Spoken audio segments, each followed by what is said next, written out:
everybody, it's Nikki. Thanks for tuning in on this video. If you are tuning in on this video, it means that you are curious about a back condition called lumbar spinal stenosis. It is a back condition that is fairly common, but it's actually common in the elderly, like 60 and older. For you to get lumbar spinal stenosis at an early age, like me, as you can see, I'm not very old. I'll go ahead and tell you my age. I'm actually 26. I'm 26 years old, and I was diagnosed last year, right after I turned 25. But I had known for about 3 years before last year that something wasn't right with my back. Doctors just assumed it was because of my epidural that I had with my first daughter. At first, I believed it because I had read up on so much about epidural even before I got it. But after like 9 months after the procedure, I started thinking that maybe it was something else. But the doctors here in good old Hot Springs, Arkansas, weren't really wanting to listen to me. So I was just left with kind of suffering from some pain for a while. It kind of just came and went. Some months, it would be like a couple months at a time. I would be in excruciating pain, and then out of nowhere, I'd wake up and it would be gone for a couple of months, and then it would come back, and I just kept thinking that it was just from the birth of having my daughter. Just, I don't know, something wasn't right, that my nerves and my legs were getting pinched, my sciatic nerves, which, if you don't know, the sciatic nerves connects like right around your hip area, and it runs down the back of your legs, runs down your butt cheeks on each side, and down your legs all the way to your feet. And so I was always getting pain in my hip area, and it would run down my legs, and it was almost like a burning sensation. It was extremely uncomfortable. It hurt for me to sit, hurt for me to stand. Sometimes even laying down didn't help. I was taking ibuprofen like it was candy, to the point to where it wasn't even doing anything for me. I'm sure it was, of course, killing the lining of my stomach doing that. It got to the point to where my grandma was giving me her hydros. She got so many each month that she would put aside some extras just for me, just so that I could get some comfort when I was having these really bad flare-ups in my back. And then I got pregnant with my second daughter in 2013, and by about 5 months along, I had to actually get a doctor's note for me to sit down at my job. I was a hostess at a hotel, at a restaurant inside a hotel. I was a hostess.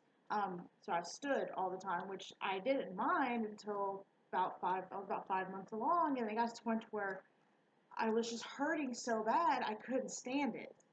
So I actually had to get a doctor's note so that I could sit at the hostess stand when I was working.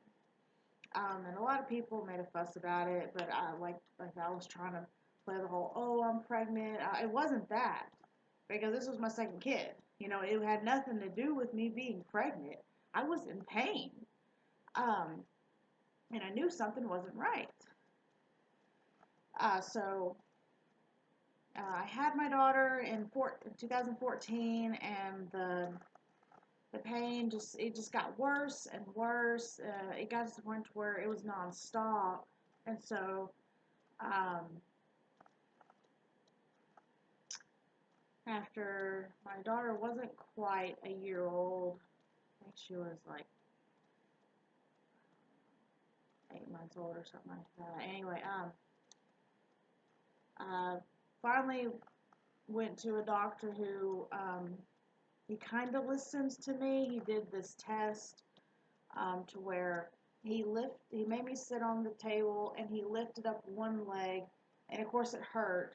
It actually hurts for me to lift my legs uh, above a certain point. And then he lifted my other leg and it hurt too. And he said, okay, so it hurts with both your legs? I said, yes. And he lifted up both my legs and I was like, okay, are you done? Because this hurts. And then he said, okay, I want you to stand up. He said, I want you to lean forward. And he said, does it hurt when you lean forward? I said, no. He said, okay, now lean back. So I leaned back. And I could only lean back so far, like rocking on your feet. And when I rocked kind of back and bent my back like this, I could only go so far before I was like, okay, it hurts when I go this far. I can't go any further than that. And he said, well, that lets me know that it's in your lower back, of course, as he said, of course, that's where your pain is. And he said, I'm guessing it's either a bulging disc or you have what we call lumbar spinal stenosis. And I was like, okay, what's that? And all he said is that, oh, it's just a condition that actually doesn't happen until usually you're in your old age, where it's a narrowing of your narrowing of the area around your spinal cord. And I was like, okay. I was thinking to myself, well, surely it's not that because I'm only 25 at the time. I was like, I'm only 25 years old. How could the area around my spinal cord be narrowing already?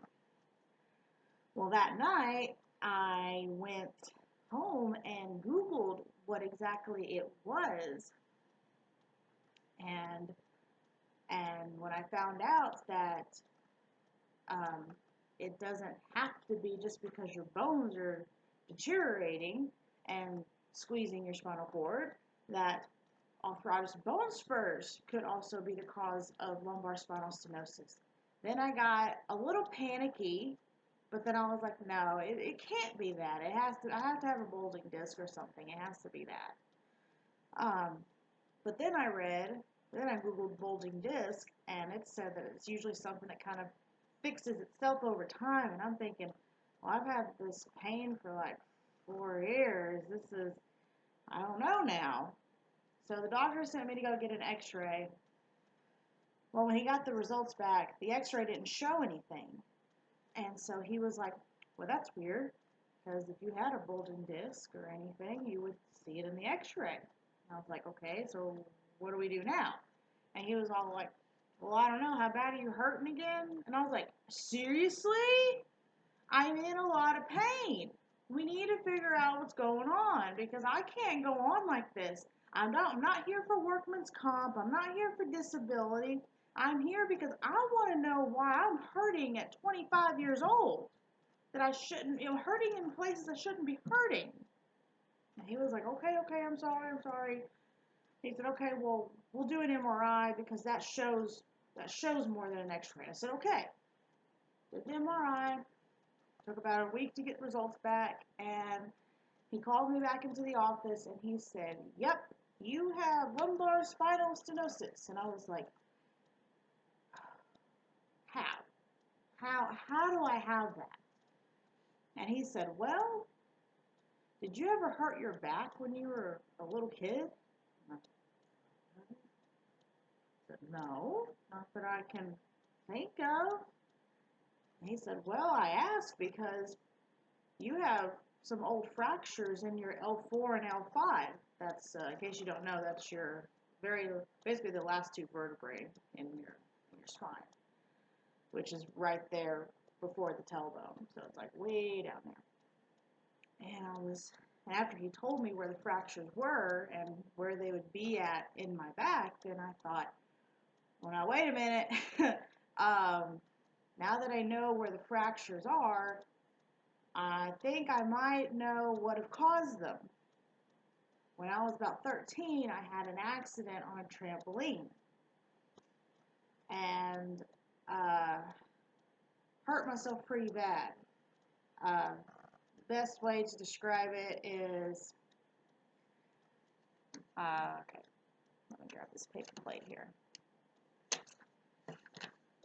All right, let's just pretend this is a trampoline for a second. Kids are jumping on a trampoline, having fun.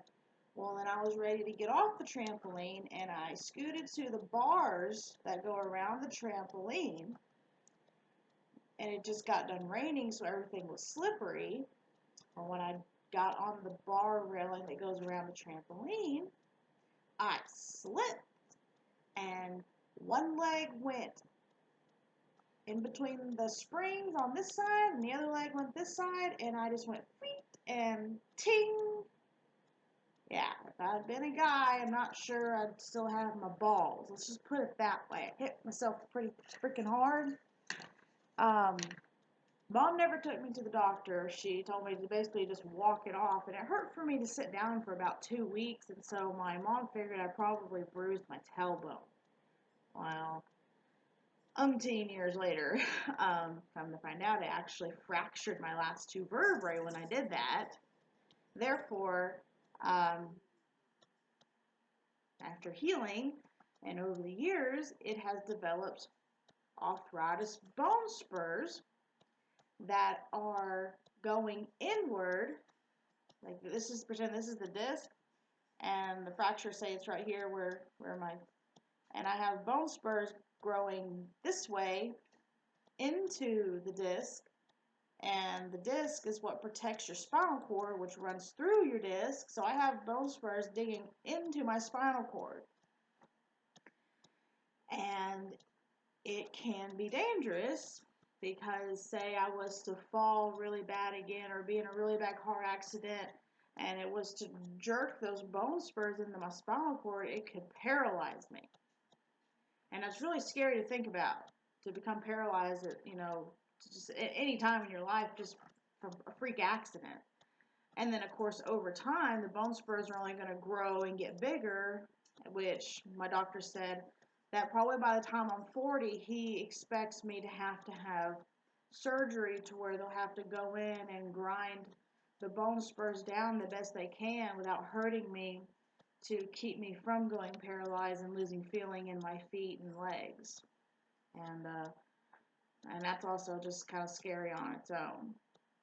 And with this condition, there's really no fixing it. He said that even after surgery, they can grow right back, because bones do. They grow and they fix that's what they do. So he said the best way to deal with what I have is to maintain he says I'm overweight, just because I'm like 50 pounds over what my BMI says I should be at. So to him, that's overweight. But he tells me that I need to lose the weight, which I understand. I would like to lose the 50 pounds. Trust me. He said that basically I need to maintain my weight, lose weight if I can. Lots of stretches. Basically yoga. He said he tried to send me to physical therapy, but my insurance only covered so much, so I told him that I just couldn't go. But I looked up stuff online of like stretches and stuff that I could do to help with the pain, and it does help. It actually really does help. And then of course I am prescribed pain pills for when the pain gets unbearable. I am prescribed hydrocodones, and I only get 5s because that's all I need. I don't need anything stronger than that. I'm not a pillhead. I don't look for excuses to take them. If I start hurting just a little bit, I don't take it. I don't really take one until it just becomes almost unbearable, which takes a while.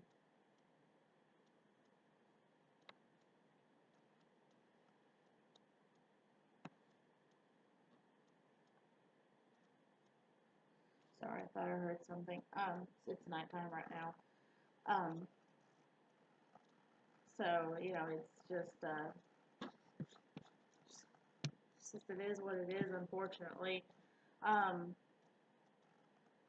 it does suck, um, especially with like intercourse, with my man, because, um, sometimes we can't even have sex because I'm hurting too bad. Um, or if we do have sex, sometimes I hurt really bad afterwards. Um, so it's definitely been a life changer for me, especially since, like I said, there's no guaranteed fixing the problem really. I just have to live with it and work around it, and yay.